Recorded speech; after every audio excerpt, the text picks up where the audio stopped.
Hear all of our previously aired broadcasts of News for the Soul online at newsforthesoul.com. Now let's get back to the show.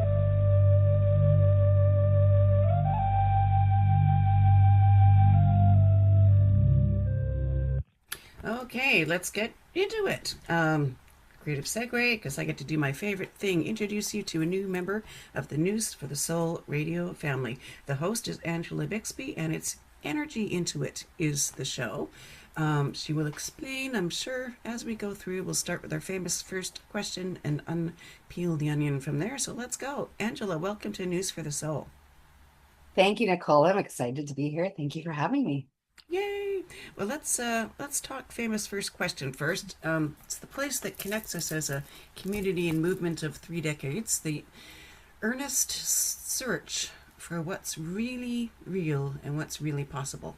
And our best data comes to us when we have a direct experience with something, as opposed to if you're just heard about something or you've been told about something. You don't actually know, but our knowing when we have a direct experience is powerful. So we like to compare notes on all our knowings and see where things overlap and, line up. And it's pretty cool when we start asking this question and the answers you get back. So the question being, what experiences with something outside the 3D norm have you had earliest in life and later along the way? We love the doozies, we love details. So wherever you'd like to start. Wonderful. Thank you, Nicole. Got a lot to draw on from that. I agree with you. The direct experiences are wild and entertaining and so helpful for other people to hear about them, right? Because I feel like it helps to normalize a lot of these experiences for so many people that are having them. I would say, my earliest experience that I recall, and is certainly part of my story in this chapter in my life, is that when I was 7 years old, I'm now 58, so over 50 years past that time period, I was hit by a car and had a protracted out-of-body experience. So I didn't see light and go to the light like some people describe it, but I had this awareness that I was out of my body, and I was really sort of in and out of my body for the couple of weeks while I was in the hospital. What happened was, as a child at 7, I didn't realize then that our depth perception wasn't finished growing in our brain. So when I, in my 7-year-old righteousness, was upset with the neighbors that were watching over me that day while my parents were off doing something with other kids, and I was playing doorbell ditch on these neighbors because I was upset, and that was a 7-year-old way to kind of get back and try to get their attention to be better humans than they were being, in my estimation. I looked to cross the road and misjudged how far away a vehicle was. And so I have the memory of doing one of those leaps for the curb, like I was almost to the other side. And then my awareness was about 30 feet above my body, and my body was laid out on the grass. The neighbors were surrounding it, and there was an ambulance there. And I remember thinking in that moment, God, I hope this is a dream. I want my mom. Right. So just very 7-year-old primal feelings like, this is nuts. Where am I? Kind of a feel. Hope this is a dream, and longing for my mom, which is such a universal feel. Wow. It's interesting that it's like you weren't all the way out. You had the connection and attachment still to mom and to here as well, too. But you had the awareness. It's very cool. So And I clearly wasn't ready to go anywhere. yeah. I stayed very much earthside, because what happened is, like, I remember watching the ambulance doors shut.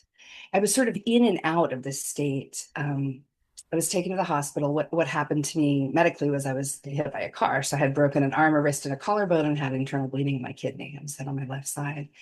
And so when they were going to do something, like try to set my arm, but before they did that, they had to cut off my shirt. And I was out of body and knew that I was wearing my older sister's shirt that I was not supposed to be wearing that day. And it was about to be cut off of me, and then also just having, like, being pulled towards my body. It's almost like I knew they were about to start to monkey with my body or try to set my arm. And I was sort of like, oh no, back in my body for the pain.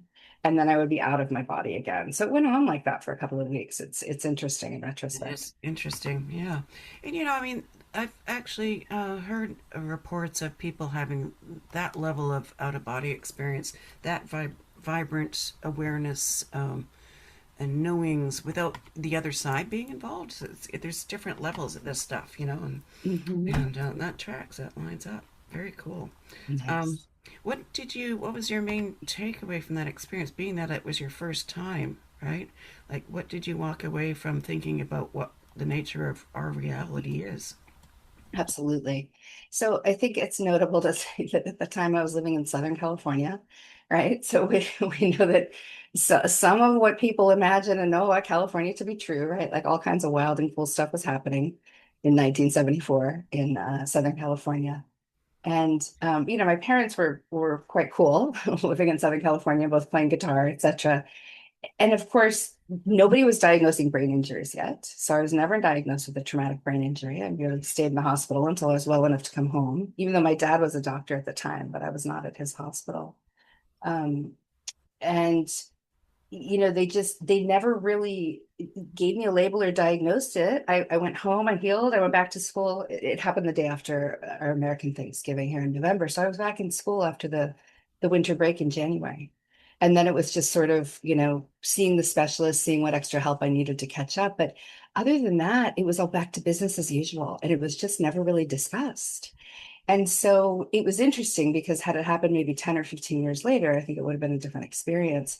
So I really just didn't think about it much. It became a piece of my history, as did many things. And then when I was navigating a divorce from my ex-husband, when I was in my mid 30s, my age of mid 30s, I was felt very, very free and alive and really felt comfortable kind of going back to studying all of this metaphysical stuff that I had always been interested in my whole life. And so once I reconnected more to parts of myself via that divorce portal, I like to call it, then all kinds of things started happening. And so it was about a 6-year period where I was doing a lot of exploration, a lot of meditation, a lot of sort of soul searching as I was, kind of doing my Angela 2.0 post divorce. And I began to have spiritual experiences. And then I did end up in psychic school when I was in my early 40s. And then the experiences have simply continued since then up until a couple of days ago. So I have plenty to draw from if you'd like to hear more, but I wanted to sort of give the bookend to the question that you asked, that they're still going on today and they've only sped up in terms of the spiritually transformative experiences. Well, give us like, walk us through the feelings and awarenesses of one of the doozies that we mentioned before. Yeah. So one of the doozies, one of the ones that, well, many of them, most of them catch me off guard. I'll say that. And I went to school to train to be a psychic medium. As I said, when I was in my early 40s, 2010 is when I landed in psychic school. And so it was a few years after that. I had already hung a shingle. I was practicing, evolving myself spiritually, all of the things, learning a lot. And so it was not on a day that I was sitting in a meditation, right? Or receiving an energy healing or giving one or, doing something for a client. It really just was sort of like a day off. And so it took me by surprise in that way. And all I had to do essentially was I was taking a shower to prepare to go do something with a friend that day. And I walked across the threshold out of my bathroom door, and it was as if I stepped into another dimension. The way that I describe it is if you've ever, been somewhat lucid or aware in a dream where you can sort of see the color palette, and it might be a room that you're used to being in, but maybe some of the details or the color palette's a little bit different, or there are objects placed in similar places on, say, a dresser, but not quite exactly as you know it to be in your reality. It was an experience like that. So, as I said, I was trying to get ready for my day off and go have some fun with a friend and spend some time outside. And my experience was similar to some that I had had prior to this, where I felt as if finding language was hard and I knew I was not having a stroke. I felt as if I was split across a number of dimensions, but also kind of solidly in a different one. I'm hearing my guides right now say the sixth, I guess is how they would explain that. And so I literally did just sort of expand into or step into a different dimension. And what I felt like during that time was that I had a hard time finding language, had a hard time naming things. I felt a little bit like you might feel if you're mildly intoxicated or tipsy or something. So Mm. I just felt a little bit kind of spacey and sort of, excited and effervescent, like it was a party or something, but I wasn't. I had had nothing to drink, etc. And so it carried on for a number of hours, and then spending time walking around outside really helped to bring me back into my body. And then the experience lifted after about 3 hours. But yeah, everything 3 from the hours. color Wow. palette and almost like feeling very much like I was myself, but also feeling very much like I was not in a dimension that was mine, but it didn't feel foreign. Yeah, it was very, very surreal. Wow. That's a long time to be aware of being, well, interdimensional. Hmm. 3 hours. Did you interact with anyone during that time? No, Hmm. because 3D friend was coming over and we were going and having a 3D adventure. And so I didn't have the space to sit down and talk to spirit and all of that. Now, what I did do right away is I did send a message out to a group of my spiritual girlfriends and said, okay, I just walked into a weird experience. I'm trying to do something in the 3D. Can anyone give me a read on this? No one was able to. Later on, my guides told me, not during the experience, that it was to help me and to elevate me and for knowledge, since I teach people how to do this. Ultimately. And so they just explained it to me as a necessary experience that they thought was time, and I wouldn't have expected it. Yeah, I guess not. Was were any of the specific differences? Did they seem relevant or important, like a message? No, no. The other way that this is played out is I went through for a number of years. I went through a number of experiences, and they would only last about a half an hour, where even if I were to say driving down the street between offices, at the time I had in-person offices and multiple offices and such where I did readings, um, I would all of a sudden sort of have this awareness that I wasn't really completely embodied. And being grounded is not a problem for me. For any astrology listeners, I have a stellium of Virgo in my chart, 7 points. So grounding is not usually a challenge for me, but during these experiences, I would be potentially driving and knew I was sort of not grounded and being Hmm. split across dimensions again. So I'd pull over, for the half an hour to kind of ride it out. And it would be a very all-encompassing experience where even if I were talking to spirit sitting there quietly in my car about what was going on, all I could do was have the experiences until I came out of it, and the answers would come from spirit afterwards.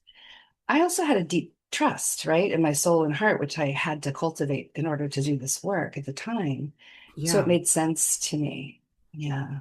Actually, you know what? Let's talk about that. How did you cultivate the trust? Because that does involve when the stuff is real, real for really reals. This is going on. It's one thing to say, quite another thing to experience, and it does require a hell of a lot of trust not to freak out. So, how did you cultivate that? And tell us about that. Yeah, great point and great question, Nicole.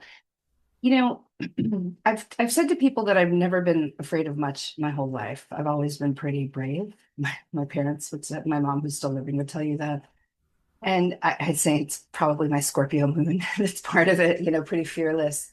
And so, you know, when I think about the subject of self-trust, I would say I already had a great degree of confidence in myself. It's just sort of part of my personality, and didn't fear a lot. So I already had that going for me, which I think helped a lot.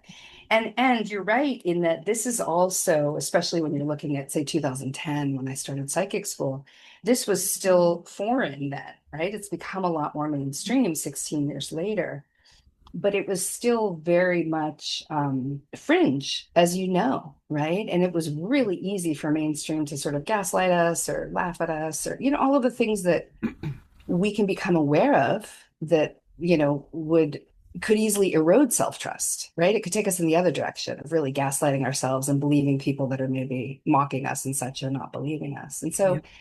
for me it was a lot of really just nurturing myself in ways when I didn't even know that I was.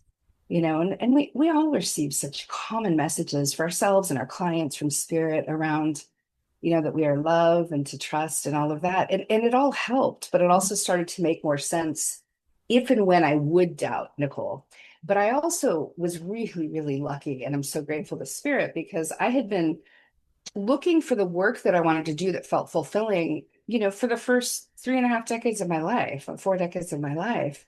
So when I found the psychic stuff and started to have more of these experiences, I was so gosh dang glad to have found it because I knew that this was what I was going to do for the rest of my life, or how I was going to be of service to people is in these spiritual realms. So that helped a lot too when I finally found it.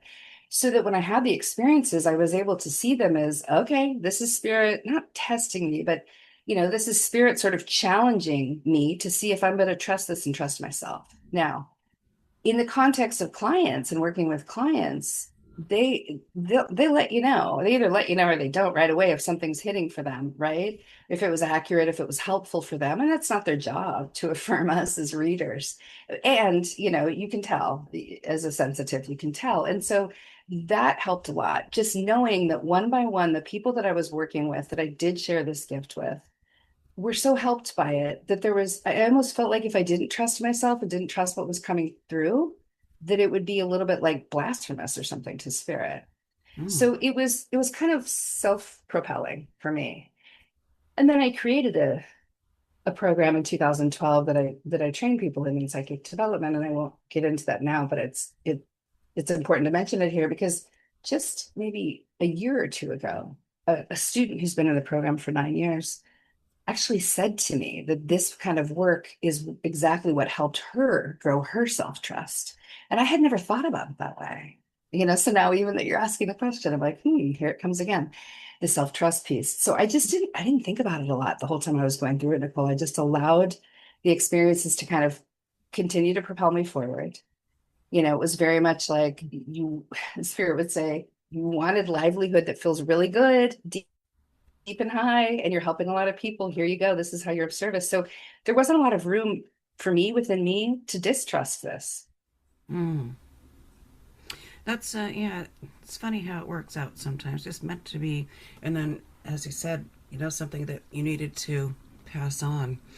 Um, okay, so the out of body experience, the interdimensional stuff. Any other doozies we can uh, hear about? Absolutely. So there's one experience that's been consistent for the longest. It's been happening now for 13 years, almost to the day, as a matter of fact. First experience was 13 years ago, end of July. It's an experience again that comes up spontaneously, similar to the one that I described earlier. And it comes with that feeling as if I'm split across a number of dimensions, where I become more the blonde psychic and get kind of spacey. And what emerged from that and what has stayed consistent, and it usually runs for about a half hour, although there have been about 5 times where it's run for multiple hours in one day. But generally speaking, it's about a half-hour process. And it often begins if I'm looking at my phone. Electronics is where I see it first. In terms of how the screen on my phone is pixelized, things will start to look a little blurry. It's almost as if I have something on my windshield that's smudged, or I have like sleep in my eye and I need to blink to clear my eyes. I've been checked out by the eye doctor many times, so we know that my eye health is fine, my brain health is fine. These are spiritually transformative experiences. She's confirmed that many times for me. In case any listeners are sympathetic to the situation, I did have the doctors check me out. I'm fine. But what I would see after this sort of eye blurriness is there are these sort of flat two-dimensional images. If you were to draw, or if you asked a child to draw a snake, just a simple snake, and it's black and white, and they might put sort of like triangles on its back or shapes on its back that are geometric.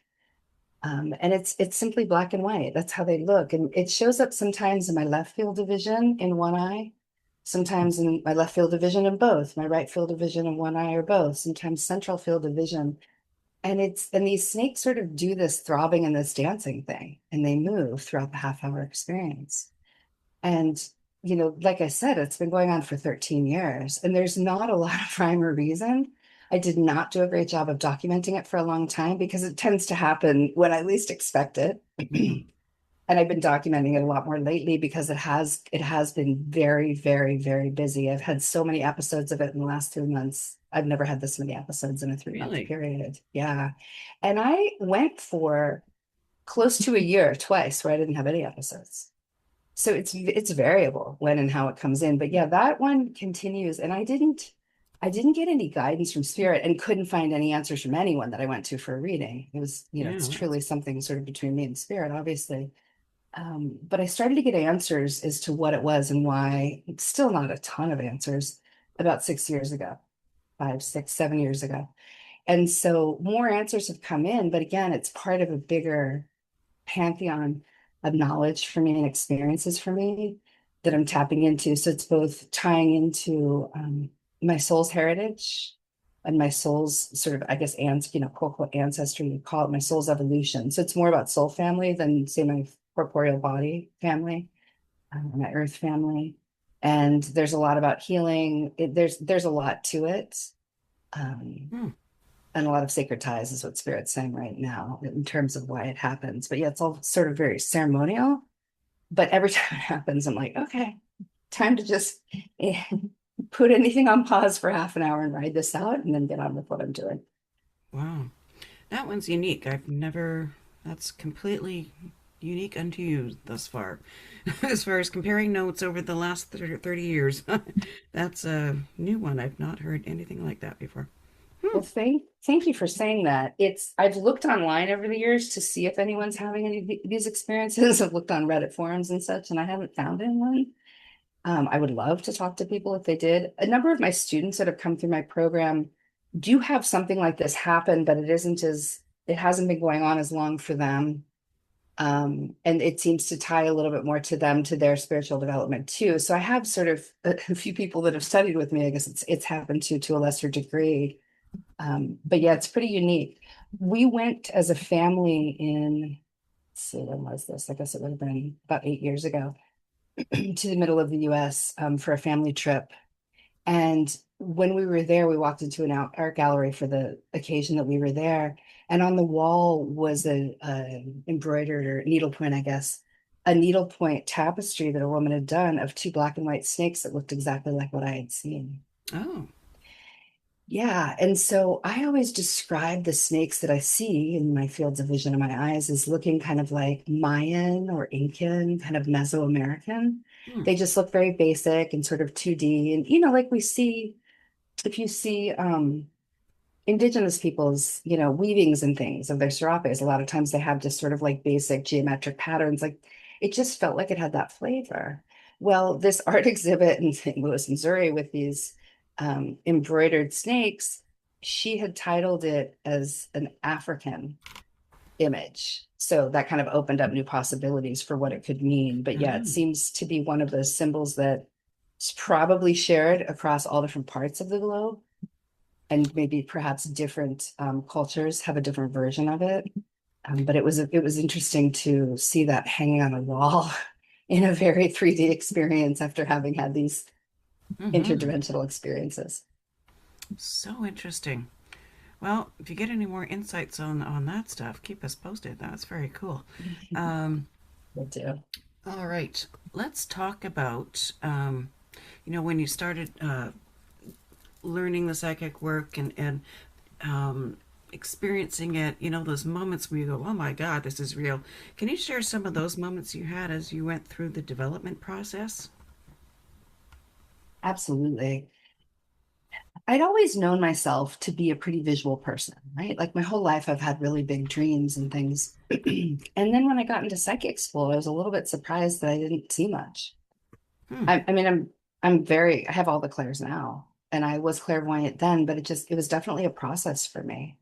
And so, one of my first experiences was being in person in class, and we were doing a séance, and I saw a very, very colorful image for someone. And I will never forget it. I can see it right now, clear as day, with the colors, So it was sort of that first time that I saw color on my mind's eye with my eyes closed. And I was like, oh my gosh, I'm actually seeing something, right? So, and then there have been lots of highlights like that since. What I've learned about my clairvoyant process is that I don't see things very clearly. I see them in black and white and shades of gray clairvoyantly, whether my eyes are opened or closed, generally. If my guides show me color, it's more prominent. Now, when I'm seeing things holographically with my eyes open, it is more opaque, holograms, there's a lot more color. But so if I'm seeing things just more rudimentarily with my eyes closed on my mind's eye, it's often black and white and shades of gray. And so what I would say to people listening is, you don't you rarely have full color technicolor images in this stuff. It's really subtle. And even if it's subtle, it's true that it's happening. And so I just encourage people to kind of like find someone that's safe and trusted that you can share that with so that you can start to grow it. Because if you don't believe it, you dismiss it, then you're not going to be able to grow it. And I like to tell people about how I literally see clairvoyantly, that it's not as detailed as they might think. The other clairs come in, right? As you know, to kind of help with the Mm-hmm. message and all of that. But so I like to try to normalize how I experience my skills for other people, to let them know that, we're all kind of developing and evolving all the time. And it doesn't have to be this huge, sexy, perfect experience, that's in full technicolor to be true. Yes. Yeah, like you said, different levels. Did you have any full Technicolor sexy experiences? I have them all the time. I mean, I have them sometimes for clients, depending on the client and sort of what they're asking and what we're reading. I've had, the snake eyes experience is very, very kind of all encompassing. I've been taken to other dimensions for different clients. I had a really fun client a while back. He was a child, and his mom brought him to talk to me because there was really no one else that could relate to him, I guess is what she used to say. And he would talk to me, he would ask me about past lives, but also future lives. And so it was really fun to like explore future lives with a really unfettered brain that knew all of this stuff was true. So he wasn't questioning it a lot. So yeah, I've had a number of really, really wild experiences on behalf of clients, for clients, to help them, as well as my own, that we've talked about some of those. I think that's another thing that we've never really talked about on News for the Soul Radio ever. Future lives. What's Mm. the overall concept of how that would work? Well, so the teaching, the explanation is that if we picture time as more a spiral that goes upwards, we can start to perhaps conceptualize how all of the layers of the spiral, if it's going up, 20 stories or whatever, how that could perhaps equate to time better and help us understand that it's said that time's happening all at once, right? So it's not long and linear like we experience it in this dimension. It's said that it's happening all at once. That's usually the point of the conversation where my brain explodes. It's hard for us to really get what that means. Yeah, one of the ways that I try to explain it is, picture if you were in a room, and perhaps if we can't see the air we're breathing, but if all of a sudden they sort of like piped in yellow air and said, okay, this is air for the third dimension, right? Then you'd see it and you'd know, okay, here's air for the third dimension. Got it. So I can see it. I must be in the third dimension. Then maybe they pipe in green air and they say, okay, if you can see this, you're also in the fourth dimension. And then that comes in and you can sort of see it and experience it. And then on and on for different dimensions. That's a way to start to conceptualize being in many dimensions at once. And then I would say try to think about that in terms of being in many places on a timeline at once, right? So like the yellow might be 2026, the green might be 2030, the pink might be 2010, right? So we all have access to all different timelines, right? Time happening at once in all different dimensions. Simultaneously, it's our consciousness that limits what we experience. Hmm. So the more that we expand our consciousness, the more that we can experience different timelines at once, or future and past all at once, right? Like we were talking about with this, or different dimensions at once. And but frankly, and this, Nicole, it's hard to conceptualize until you get to that point where you have the aha and can conceptualize it. But hopefully that helps explain it a little bit. Well, taking that point further, let's talk about big picture, current day planet Earth. We appear to be in unprecedented times, at least in our lifetimes or several lifetimes that we can, track through history. What is your kind of interpretation about What's going on? Great question. Well, a lot of things are going on, right? The planet is moving through a lot of evolutions. There are a lot of cycles, really longitudinal cycles that are ending. Like if you look at the yugas, which are in line with the precession of equinoxes, like 26,000 year cycles, we've just ended an era that's supposed to be one of our darkest eras, and we're stepping into one that's supposed to be lighter. Then there are a lot of other cycles like that that are happening, right? That geologically, historically, all of that stuff. There's a big convergence of a lot of things that are happening for the planet herself, and then also all those individuals on it, right? Times 8 billion. And the way that my guides and spirit explains it to me is part of why this is sort of protracted and it's taking time, even though things are happening really fast and painfully for a lot of people, is that it kind of needs to take that much time, right? When you think about 8 billion people that are all going through these individual awakenings, if you will, or, which, and said simplistically, everyone's being called to sort of be a better human. And that's going to mean something different for everyone, right? Depending upon kind of where you are in your consciousness. But that's essentially what's going on. So we're all honoring these individual calls that are happening at all different times, and we're all still trying to stay in families and partnerships and communities together. And often this is what's driving it. We're realizing it's time for a change. Then perhaps the community isn't the right one, et cetera, right? So we're all going through these individual gyrations. The planet's also doing what she's doing and moving through her cycles. And, that's kind of why we're all where we are. It's said in a very simplistic way, but essentially, we're evolving our consciousness. The planet is, and we all are as individuals. How do you, or what is your advice to people to, maneuver through these turbulent times and changes while staying in a positive frame of mind? Yeah, great question. Really stay grounded and take care of yourselves is the best advice. Self-care on steroids right now. Really just amp up the self-care, time in nature, grounding, earthing, being in our bodies, slowing down, honoring not only the needs of our bodies, but our souls, and really listening, because that's where we're going to get the wisdom and the guidance is from that soul level. And it's hard because, a lot of what we're seeing right now today in 2026 on this planet is a lot of the apocalypse, right? I believe the Greek root of that word means pulling down of the veils. It doesn't mean Armageddon. It's more like things being revealed. And Mm. that's absolutely what's happening, right? We're all kind of looking around as every hour, every day, sometimes every hour, there's different news stories and things are hitting of Right. things that are being revealed, right? And then things that are just sort of being done blatantly in front of our eyes that used to be kind of cloaked and hidden. It's all sort of pouring out and spilling out right now. It's almost like Spirit saying if there were a huge cosmic bilge, they're pumping the bilge and you're seeing all the junk come out that's been clogging it up for a while.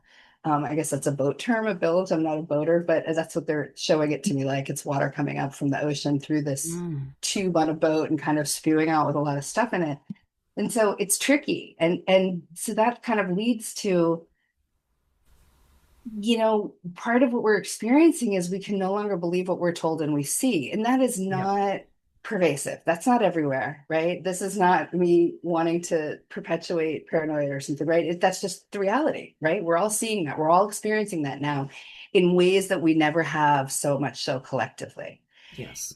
And so supporting each other, being good to ourselves, taking care of ourselves is really the best thing that we can do so that we're able to stay grounded because we're all navigating so much, right? So much with all of what's happening right now.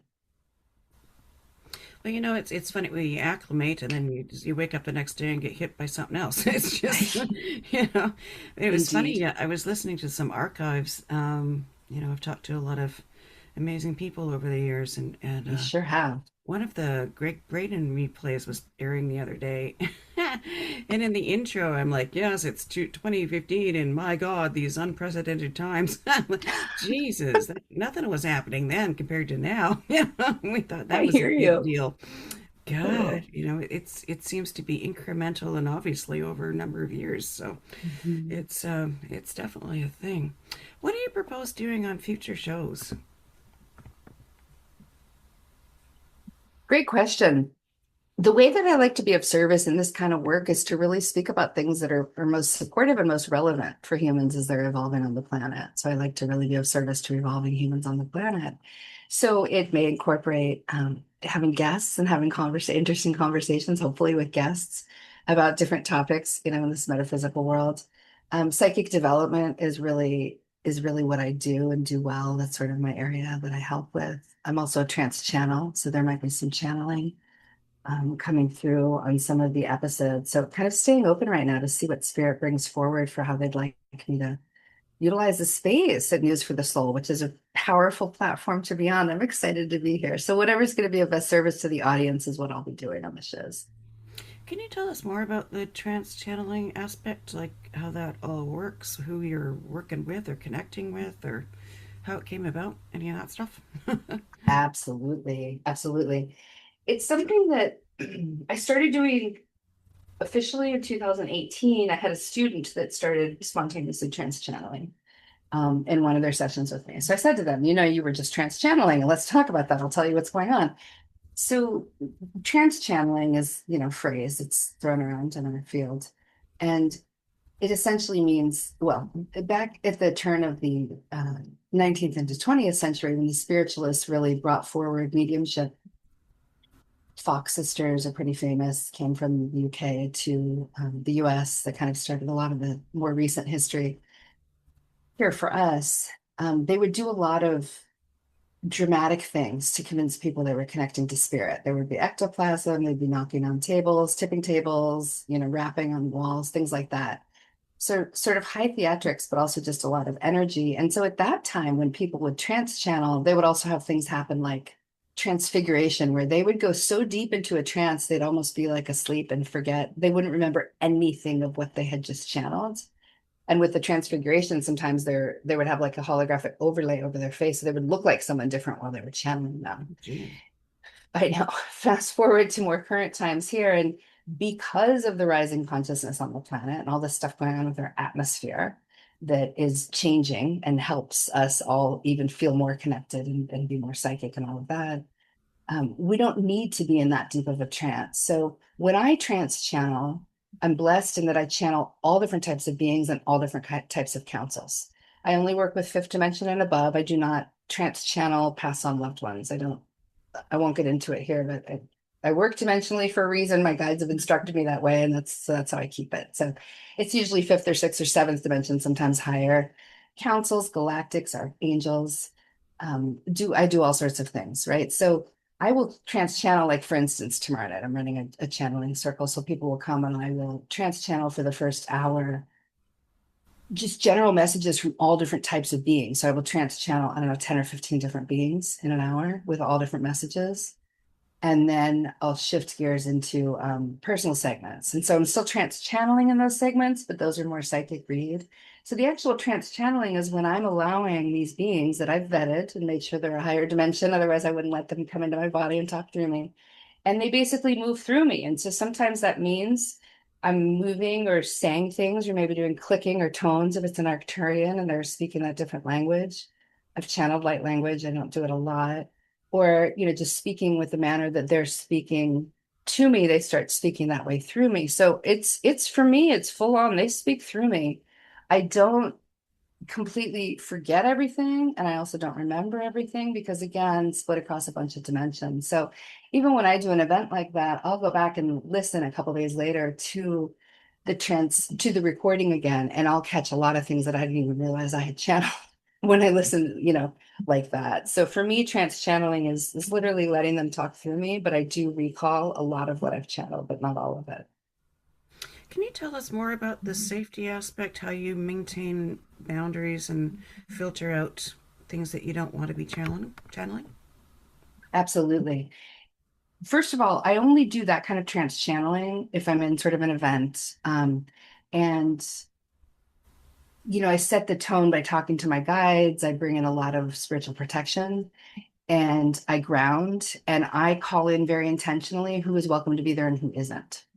And so I keep those firm energetic boundaries. And I teach a lot of that too. It's so important.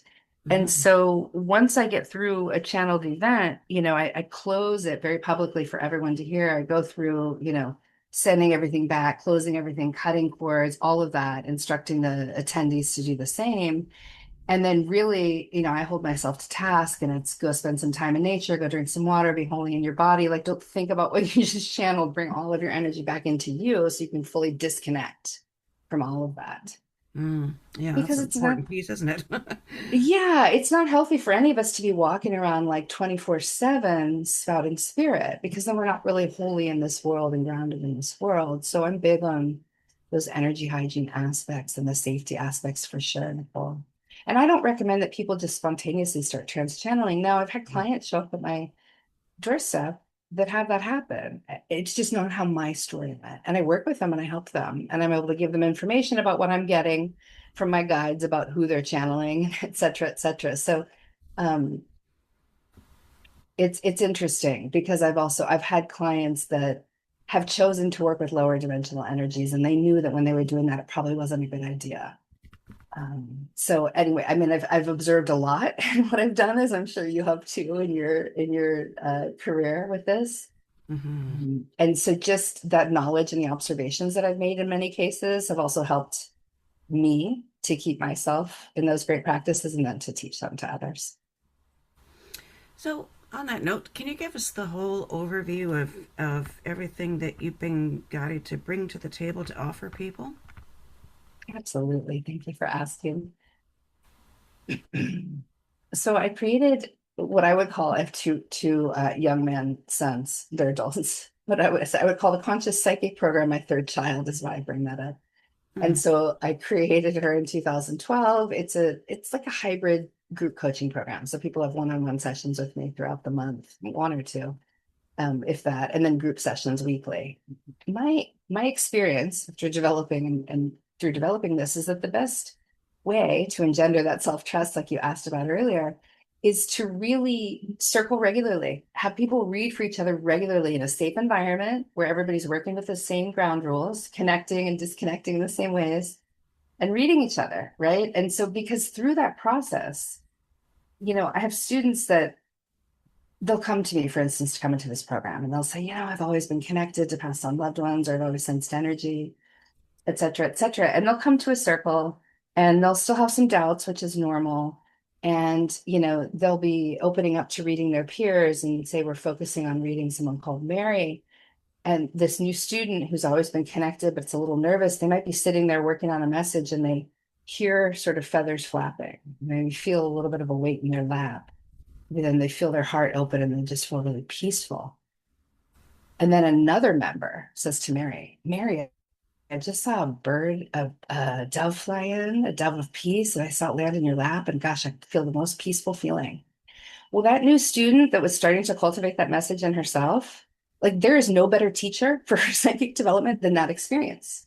It's not because Angela told her she was psychic. It's not because she joined the program. It's because she was also having an experience within herself that was similar to what someone else just offered to her peer that she was about to offer. So that reason alone, experiential learning is why and how I offer what I offer. I do my best in nearly all of my workshops to create an experiential component so people can experience their own psychic skills and consciousness so that they can then sit with like, wow, I've never had an experience like that. Okay, I guess this stuff is real. Right. Again, it's really, I think, the best way for people to build that self-trust and decide sort of what directions they want to go with all of the stuff that can happen in the unseen realm. So pretty granular on the conscious psychic program, but it's why I design experiential workshops is the best way to say it so that people can have experiences when they're in them. So I run the conscious psychic program. It's an annual program, and I run a couple of other psychic development classes and one-off workshops, and I do one-on-one sessions with clients. I offer trans-channeled messages on my YouTube channel that I've transcribed and then read, and I also offer some other teaching tips and things on my YouTube channel. Mm. I love the example story of the bird. That's amazing. Again, it kind of doubles back to the direct experience thing to really truly how to know, right? As opposed to, Mhm. that's why experiential is all that and chips. um, Yeah. do you have any other stories like that that you can share? really just that, in witnessing that, like me watching students go through that, it's why I love to do what I do.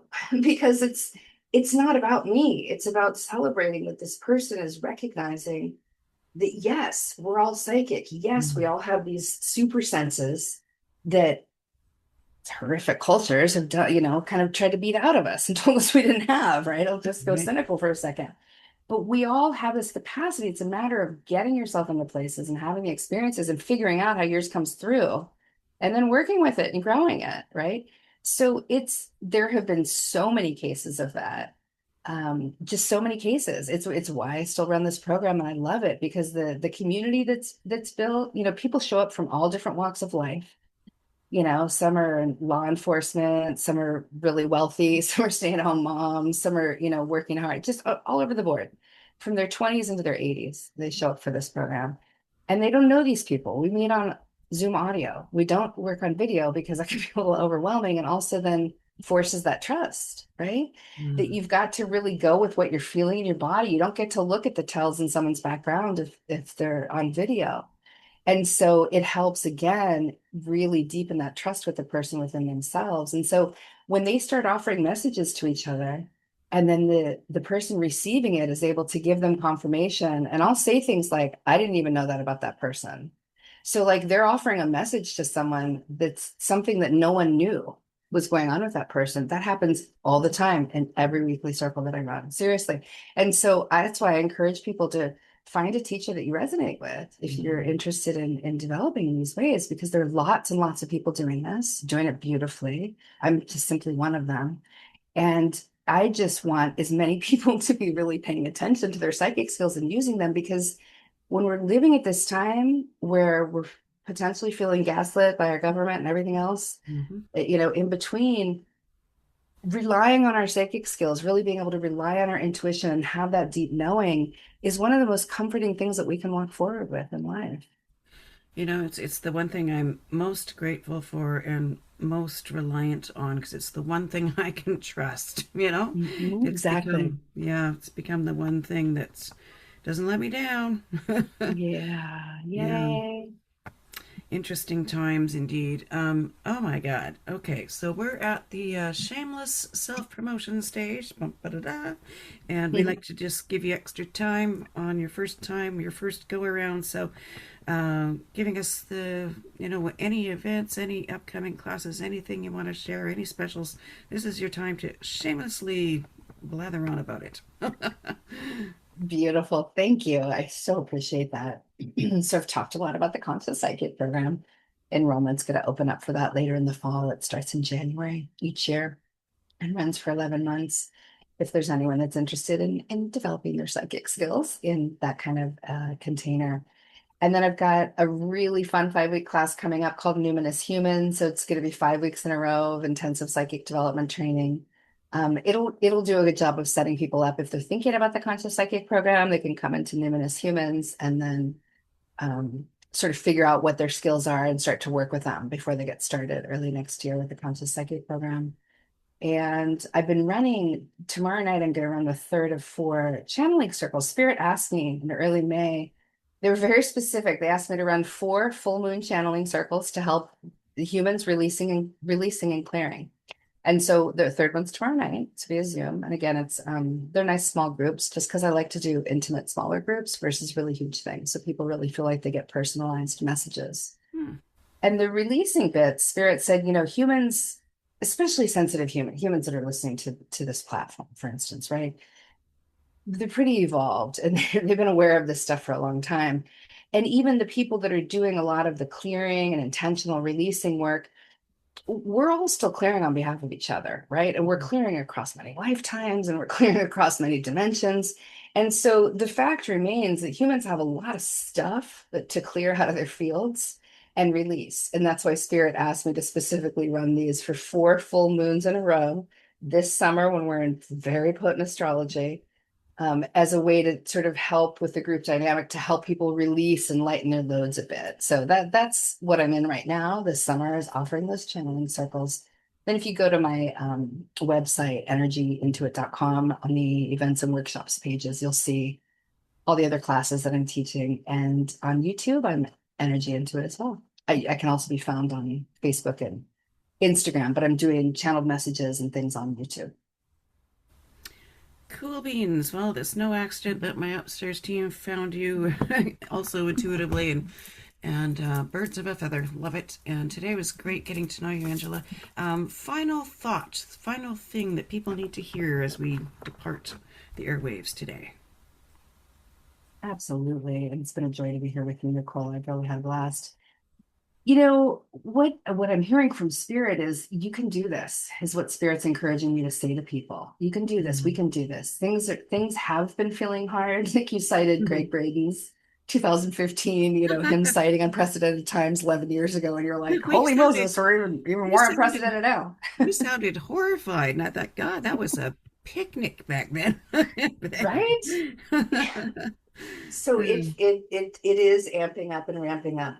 And I mean, I've been feeling it since the summer solstice. I had a big heart opening that weekend, and I've just been feeling the energy is just really rising fast now. So Spirit's just asking me to remind everyone that we can do this. It's feeling even harder than it ever has been, but we can do this. Stick together, take care of yourselves, and we will make it through. We got this. Yes. That little poster with the kitten hanging onto a shower curtain rod or whatever that thing was from the 70s. Hang in there. Okay, well, today was great. Looking forward to your first official show already. Angela, thanks so much for joining us here on News for the Soul. We'll see you next time. My pleasure, Nicole. Thank you so much. Bye-bye. Angela's all linked up at newsforthesoul.com. We're back with more a little bit later after this quick reset break.